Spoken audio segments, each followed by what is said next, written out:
saja mungkin ini jadi bahan pertimbangan. Ya, harapan kami ini bisa diperlukan sampai di level nasional. Ya. Yang pertama itu memang ya ini sesuai dengan tupoksinya baku mau mereka pada saat pengalaman yang kami hadapi selama ini. Mungkin beberapa kewenangan pemerintah daerah seperti di bidang kehutanan, di bidang kelautan mungkin dikembalikan lagi. Karena ada beberapa contoh bisnis seperti ini, penganggaran dan tupoksi misalnya dari PT Kehutanan sangat terbatas, sedangkan persoalan di bidang kehutanan sangat banyak. Yang berikut kewenangan di bidang kelautan. Ada contoh menarik, masyarakat misalnya di sekitar kami tiba-tiba mendapati ada tambak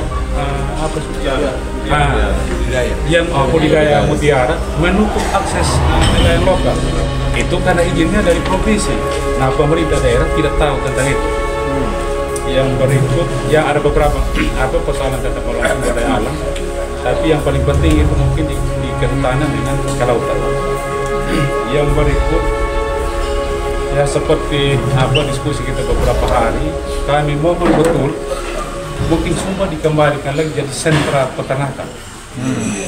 Tapi modelnya kami minta jangan modelnya industri, kami modelnya peternakan rakyat. Karena dulu Sumba menjadi terkenal sebagai penyuplai ternak itu karena setiap rumah tangga memiliki ternak minimal 5 ekor.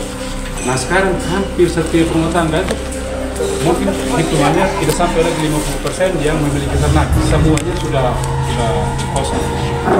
Kami minta juga nanti dukungan dari Bapak Mama mereka bisa berkoordinasi dengan pewakil Pasca. Modelnya saya kira seperti pemerintah Bupati pasti tahu cara mengembalikan Sumba sebagai sentral produksi ternak seperti apa. Yang berikut, nah ini juga sebenarnya poin penting, ternak bagi kami seperti Sumba bukan hanya sekedar pemenuhan protein hewani, tapi sebetulnya sebagai sumber ketahanan pangan. Ketika kami misalnya gagal panen, gagal tanam, ternaklah mulai dari tanah kecil itu menjadi, makanya kami ini bisa survive di kondisi iklim yang ekstrim seperti ini karena ada ternak. Itu sebetulnya harapan kami. Yang berikut saya kira ada mendorong undang-undang pengaturan masyarakat adat. Saya kira itu harapan kami terutama kepada Mama Linda, Pak Abraham, Pak Angelus. Ya mudah-mudahan ini dipercepat prosesnya sehingga kedaulatan masyarakat adat semakin kuat ke depan. Dan ini sebetulnya sudah garing bersambut Pak Bupati, Pak Wakil, ini hanya tinggal menunggu momentum sebetulnya. Tapi mereka sudah inisiatif untuk dorong dari bawah.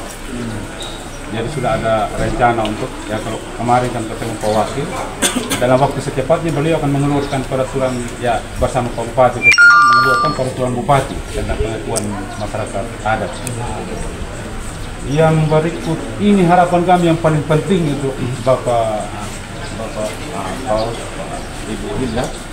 Kami mohon dengan kami tidak boleh ada pertambangan dalam bentuk apapun di Pulau Sumba. Entah namanya tambang rakyat atau apapun tidak boleh. Karena begini, lokasi pertambangan yang ada tadi kita kalau ceritakan di bagian selatan itu adalah sumber tangkapan air bagi sebagian masyarakat di Sumba Timur termasuk Kota Wengapu. Dan kalau dirusak dengan model pertambangan rakyat, selesailah kami di Kabupaten Sumba Timur. Dan kalau kita ketahui model pertambangan rakyat itu sebetulnya walaupun itu katanya atas nama rakyat, tapi sebetulnya potensi kerusakan, kerusakan lingkungannya lebih besar, tidak terkendali dibandingkan dengan yang pakai pola industri. Harapan kami ini mungkin bisa disampaikan oleh Gubernur, termasuk menyampaikannya kepada Pak Gubernur, karena yang punya kewenangan untuk merekomendasikan suatu wilayah menjadi pertambangan rakyat itu Pak Gubernur. Harapan kami seperti itu. Dan kali ini mungkin sampai dipaksakan mungkin secara apa kami akan ada konflik horizontal di antara masyarakat. Mungkin harapan kami. Yang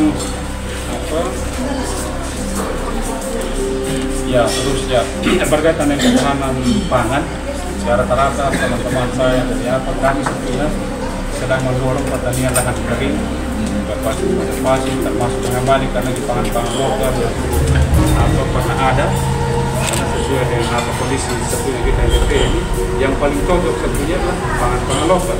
Nanti bukan berarti meninggalkan yang padi dan sebagainya. Jadi pertama kerja kami lebih ke kebudayaan. Dan kita sekarang ini kita dorong kembali. Panganan itu apa saja?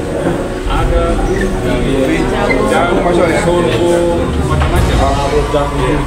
Dan ada banyak sekali yang sudah hilang sebetulnya benih-benih lokal.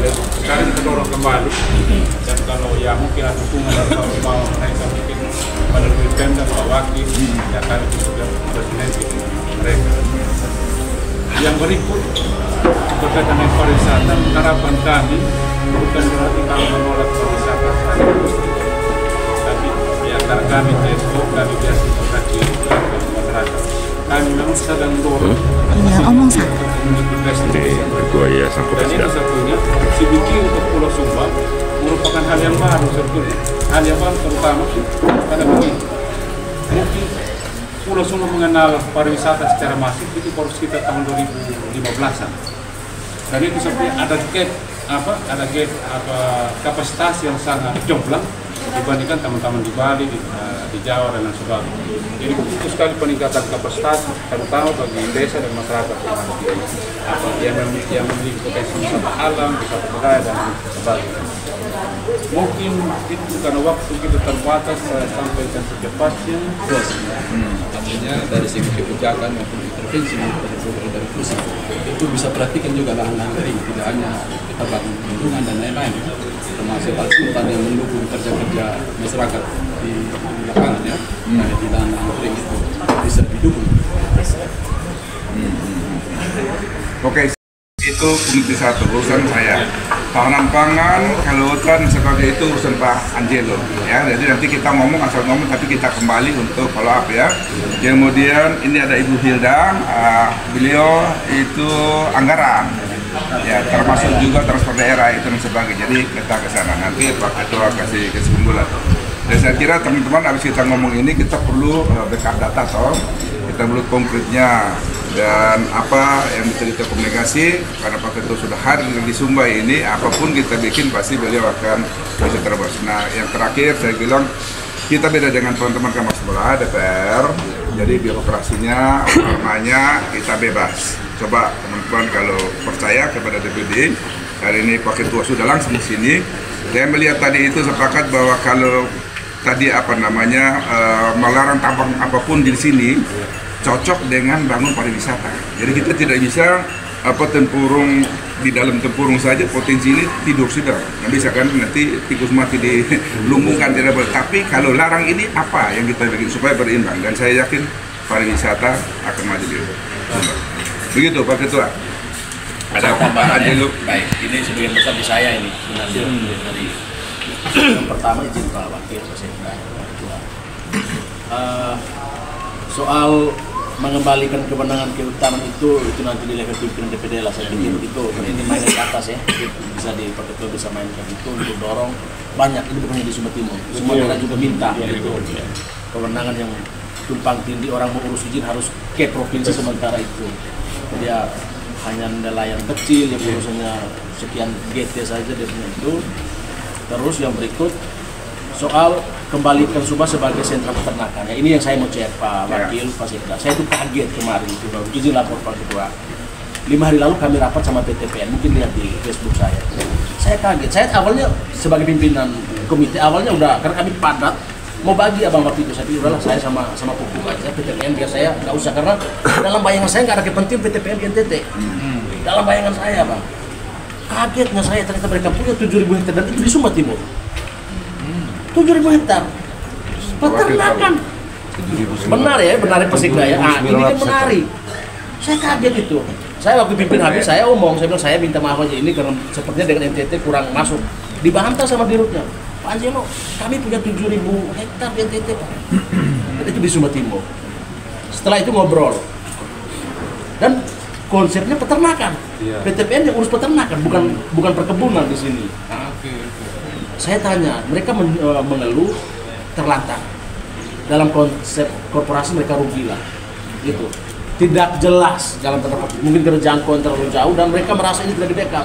Makanya mereka minta saya, Pak Angelo bantu dong. Ketemu masyarakat, kita omong bagaimana yang bisa kita kembangkan. Ini menarik gitu. kan bisa penuhnya kemitraan. Bisa kemitraan mereka sebagai intinya plasmanya itulah yang peternakan rakyat ini. Iya. Itu. Karena mereka punya lahan. Ini ada 7.000 hektar lebih Pak Sekda ya. 7.900 hektar di sini. Dan saya pasti setelah ini akan bersama direksi turun ke sini, Pak Wakil. Nanti kita koordinasi. Supaya kita konkretkan yang ini. Kemauan sentra peternakan ini, peternakan rakyat seperti apa? Rakyat terima bersih saja dari PTPN, mereka yang kasih bibit nanti. Iya. Mereka punya kandang utama, Iya. kandang plasma itulah yang milik Iya, rakyat. plasma. Nah, jadi itu nanti konsep seperti itu. Terus, saya janji tahun ini deh, sebelum Natal pasti kita udah turun sama direksi untuk menerjemahkan ini. Karena jujur mereka juga takut turun ke sini. Dalam tanda petik mereka rasa kayak sudah hopeless Bang. Udah merasa udahlah.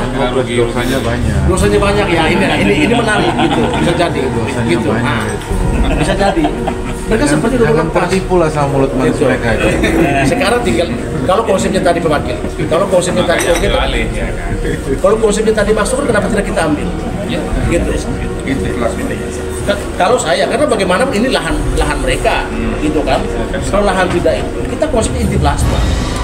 Masyarakat masuk sebagai plasma sentra peternakannya PTPN. Dia silakan bangun, sambil dia bangun kita minta plasma itu itu berapa? Itu dulunya apa mau dipakai untuk apa? Sapi ya? Mungkin saya cerita sedikit. Silakan. Pak. Boleh. Tinggal di maksudnya antara kepentingan masyarakat dengan